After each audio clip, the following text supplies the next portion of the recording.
বুধবার গীতা জয়ন্তী উদযাপন করা হয় আগরতলার ইস্কন মন্দিরে। এই দিনে কুরুক্ষেত্রের যুদ্ধে শ্রীকৃষ্ণ অর্জুনকে গীতার জ্ঞান দান করেছিলেন। এই দিনটি হিন্দু ধর্মাবলম্বীরা বিশেষ ধর্মীয় তাৎপর্যের মাধ্যমে পালন করে থাকে।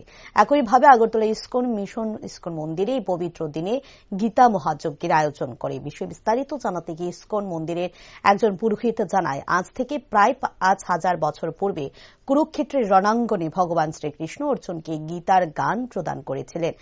তাই এই শুভ দিনে আগরতলা ইস্কন মন্দিরে গীতা যজ্ঞ ও গীতা পাঠের উদ্যোগ গ্রহণ করা হয় গোটা দিনব্যাপী। তাছাড়া গীতা জয়ন্তী উপলক্ষে বুধবার ইস্কন মন্দিরে ভক্তদের মধ্যে বিশেষ উৎসাহ উদ্দীপনা পরিলক্ষিত হয়।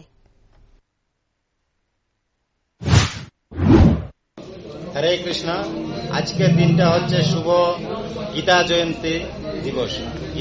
আজকের দিনে আজকের থেকে প্রায় ৫,০০০ বছর আগে কুরুক্ষেত্র রণাঙ্গনে শ্রী ভগবান শ্রীকৃষ্ণ অর্জুনকে এই গীতার জ্ঞান প্রদান করেছিলেন।